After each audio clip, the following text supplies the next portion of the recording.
बिस्मिल्लाहिर्रहमानिर्रहीम। अस्सलाम वालेकुम नाजरीन, मैं हूं तारिक इकबाल चौधरी और आपकी खिदमत में हाजिर हैं अपने यूट्यूब चैनल रिपोर्ट टाइम के साथ। नाजरीन, सबसे पहले तो हम आपसे डिस्कस करेंगे जो इस वक्त सुप्रीम कोर्ट ऑफ पाकिस्तान में एक बड़ी डेवलपमेंट हुई है, जहां पर एक खिलाड़ी को रिलीफ मिला है और उसके साथ ही कुछ और भी जो कप्तान के खिलाड़ी हैं इस वक्त सुप्रीम कोर्ट ऑफ पाकिस्तान में वो आ चुके हैं।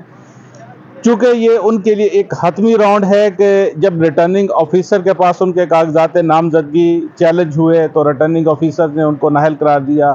जिसके पास इलेक्शन ट्रिब्यूनल में गया। इलेक्शन ट्रिब्यूनल के बाद अब वो सारे जो कागजात नामजदगी हैं, जो उनके फैसले आए हैं, उनको सुप्रीम कोर्ट ऑफ पाकिस्तान में चैलेंज किया गया है। इससे पहले तो जैसे वो एक ऑब्वियस सी बात है कि पाकिस्तान तहरीक इंसाफ, जिसको सुप्रीम कोर्ट ऑफ पाकिस्तान ने फ़िलहाल वो जो इलेक्शन आ रहे हैं 8 फरवरी के, उनके लिए आप कह ले कि नाअहल करार दिया है, उससे बल्ले का निशान वापस ले लिया गया है। जिसके बाद पीटीआई के जितने भी उम्मीदवार हैं वो तमाम अपने अपने हलकों में इस वक्त जो इलेक्शन लड़ रहे हैं वो एक ज़ात उम्मीदवार की हैसियत से इलेक्शन लड़ रहे हैं। हर एक का अपना अपना सिंबल है, जिनको वो लोगों को समझाने में वो अपनी तवानाइयाँ सर्फ करनी पड़ रही हैं। वो मुख्तलिफ उसमें सोशल मीडिया और दूसरे प्लेटफार्म को यूज़ कर रहे हैं। अच्छा नाज़रीन, आपसे डिस्कस करें कि सुप्रीम कोर्ट ऑफ पाकिस्तान में आज कप्तान के एक खिलाड़ी सनाउल्लाह मस्ती खेल को रिलीफ मिला।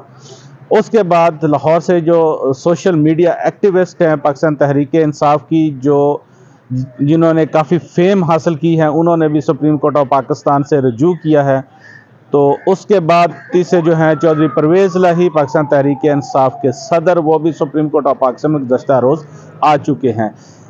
सनम जावेद और चौधरी परवेज़ इलाही जो अपीलें दाखिल की हैं, उन पर क्या डेवलपमेंट है वो आपसे शेयर करेंगे। तो सबसे पहले डिस्कस करते हैं सनाउल्लाह मस्ती खेल, जो कि बखर से मेंबर कौमी असम्बली का इलेक्शन लड़ रहे थे। अच्छा, इनके केस में बड़ी दिलचस्प जो एक वो जो फैक्ट हैं, इनको नाअहल करार दिया गया था वो सेक्शन दफ़ा 144 पर, जो कि आम तौर पर लगा दी जाती है शहरों में। इंतज़ामिया लगा देती है जी कि आप लोग इकट्ठे ना हो, चंद लोग इकट्ठे होंगे तो उनको पकड़ लिया जाएगा या वो वायलेशन में मुर्तकब होंगे। तो जब अब सुप्रीम कोर्ट में केस चल रहा था तो उन्होंने पूछा जी कि चीफ जस्टिस साहब ने इनको किस लिए नाअहल करार दिया गया है, इनको क्यों उनके कागजात नामजदगी रिजेक्ट हुए हैं, जबकि जो इससे पहले रिटर्निंग ऑफिसर ने तो इनके कागजात नामजदगी एक्सेप्ट कर लिए थे, जिसके बाद जो इलेक्शन ट्रिब्यूनल है उसमें रिजेक्ट हो गए थे। तो बताया गया जी कि सनाउल्लाह मस्ती खेल जो है ये दफ़ा 144 जो है उसके खिलाफ वर्जी के शिकार हुए हैं। देखें नाज़रीन, ये एक बड़ी सूरत हाल ऐसी है कि जो अब सियासतदान हैं उनको दफ़ा 144 पर जो है उस पर नाअहल करार दिया जा रहा है। हालांकि ये एक बड़ी नॉर्मल सी चीज़ होती है और इसके बाद जमानते हुए आसानी से हासिल कर लेते हैं। और मज़े की बात यह है कि कोर्ट को बाद में उनके वकील जो थे सनाउल्लाह मस्ती खेल, उन्होंने ये बताया जी कि हमने इसमें ज़मानत भी हासिल कर ली थी, इसके बावजूद जो हमारे कागजात नामजदगी हैं वो जब इलेक्शन ट्रिब्यूनल उसमें चैलेंज किए गए तो वहाँ उन्होंने हमको लाहौर हाई कोर्ट में तो नाअहल करार दिया और हमें नोटिस तक नहीं किया, हमें बुलाया नहीं गया, हमें सुना नहीं गया। तो जब वो सुप्रीम कोर्ट ने पूछा उनसे, उन्होंने कहा जी वाकई ऐसी बात है, तो अदालत को बताया गया मुखालिफ फरीक की जानिब से जी बिल्कुल ऐसी बात है, इनको नोटिस नहीं जारी किया गया। तो वो जो इस वक्त इंसाफ के तकाजे जो हैं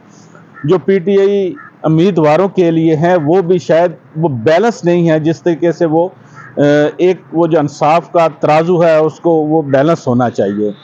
नाज़रीन, मौजूद हैं सुप्रीम कोर्ट ऑफ पाकिस्तान में और इसी अदालत से तहरीक इंसाफ से उनका निशान वापस लिया गया। अच्छा, अब उनके सनाउल्लाह मस्ती खेल को तो आज वो सुप्रीम कोर्ट ने फिर रिलीफ दे दिया। उन्होंने इलेक्शन कमीशन से भी ये पूछा कि आप बताएं जी आपका बैलेट पेपर जो है उसकी छपाई का किस मरहले पर वो सारा सिलसिला है। तो इलेक्शन कमीशन ने ये बताया जी कि वो बिल्कुल तैयार है, हमारे बैलेट पेपर जो हैं वो छपाई के लिए बिल्कुल तैयार हैं। तो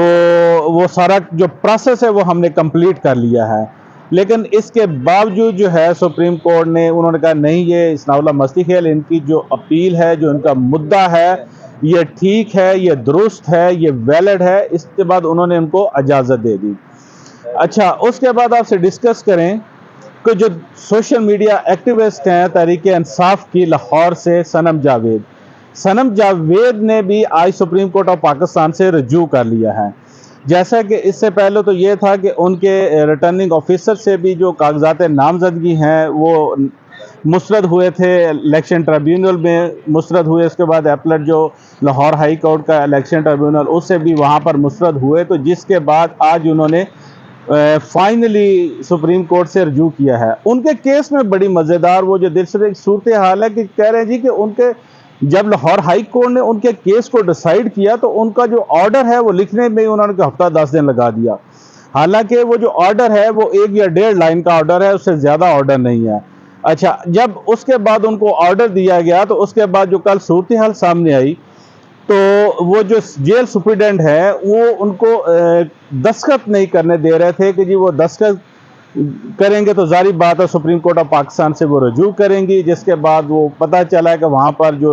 کل ان کی پیشی تھی تو جج صاحب ہیں، تو پھر ان کی موجودگی میں وہ سارا ان کا پروسیس کیا گیا۔ تو بہرحال آج وہ سپریم کورٹ میں ان کے کاغذات جو ہیں وہ جو مسترد ہوئے اس کے خلاف اپیل آ چکی ہے، تو ان پہ بھی جو ایلیگیشن ان کے جو تھے وہ بڑے وہ ایک تو بڑا مائنر سا ایلیگیشن تھا جی کہ وہ ان کے دستخط کا ایلیگیشن تھا،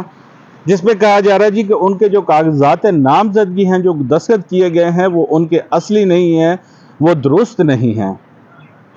اچھا، اس کے بعد دوسرا یہ ہے جی کہ جو ان پہ دوسرا الزام ہے کہ وہ دہشت گردی کے مقدمات میں ملوث ہیں۔ بہرحال سارا سلسلہ ہوا لاہور ہائی کورٹ تک، ان کے کاغذات نامزدگی جو ریجیکٹ ہوئے ہیں تو سپریم کورٹ میں آ چکے ہیں، اب یہ کیس آ چکا ہے، ساتھ پی ٹی آئی کے شوکت بسرا ہیں ان کا کیس بھی سپریم کورٹ میں آ چکا ہے، پی ٹی آئی کے جو صدر چودھری پرویز الہی ہیں انہوں نے بھی finally supreme court of Pakistan سے رجوع کر لیا ہے۔ ان کی اپیل کل داخل کی گئی تھی جس پہ ان سے الزام لگایا گیا تھا وہ ایسٹس کے بارے میں کہ ان کا جو لاہور ماڈرن وہ جو آٹا وہ جو لاہور ماڈرن آٹا ملز ہے اس میں انہوں نے کہا جی کہ ان کے جو شیئرز ہیں انہوں نے ان کو وہ ڈسکلوز نہیں کیا۔ وہ ان کا کہنا جی کہ یہ تقریباً کو 24-25 ہزار کے قریب جو شیئرز ہے، لیکن اس میں تو ان کا یہ تھا کہ ابھی تک اکاؤنٹ ہی نہیں کھولا گیا تھا، اور دوسرا یہ ہے کہ جو شیئرز ظاہر نہ کیے جائیں، جب اتنے چھوٹے سے شیئر تو اس کے پیچھے نیت دیکھی جاتی ہے، جیسے اوبویس ہے آپ کو شاید یاد ہوگا کہ سپریم کورٹ آف پاکستان اس سے پہلے وہ خواجہ آصف کے کیس میں بھی ایسا ایک جو فیصلہ ہے وہ پہلے دے چکی ہے۔ بہرحال جی یہ کیسز جو ہے وہ آج جو ہمارے ذرائع ہیں ان کا کہنا ہے کہ یہ سپریم کورٹ آف پاکستان میں داخل ہو چکے ہیں، اور ان پر اب باقاعدہ جو ہے پروسیس کا آغاز کر دیا گیا ہے، ان پہ نمبر وغیرہ لگانے کا اور ان کو آگے ان کی فائل جو ہے موو کرنے کا، تاکہ ان کو کیسز کو سماعت کے لیے لگایا جا سکے۔ تو امید ہے ان کو جو ہے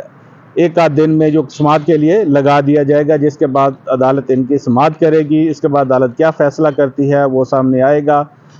تو بہرحال جی یہ تو ساری صورتحال تھی جو اب تک کی سامنے آئی ہے۔ اس کے بعد پی ٹی آئی کے جو دوسرے امیدوار ہیں جو بانی چیئرمین عمران خان ہیں یا شاہ محمود قریشی، ان کے کاغذات ریجیکٹ ہوئے تھے، وہ بھی جیسے آئیں گے۔ اور یہ ابھی دیکھنا ہوگا کہ یہ جو ابھی کیسز لگ رہے ہیں، آج تو چیف جسٹس صاحب کی بینچ میں لگا تھا، وہی بینچ ہے جس نے پہلے وہ پی ٹی آئی سے بلے کا نشان واپس لیا تھا، تو یہ سنم جاوید، چودھری پرویز الہی یا دیگر جو کیس آتے ہیں وہ کس بینچ کے روبرو لگتے ہیں اور کیا ڈیسیژن ان میں سامنے آتا ہے، تو یہ ایک ڈیولپمنٹ جو جب آپ کے ساتھ پھر شیئر کریں گے۔ تب تک کے لیے ہمیں اجازت دیجیے، اپنا بہت سارا خیال رکھیے گا، خدا حافظ۔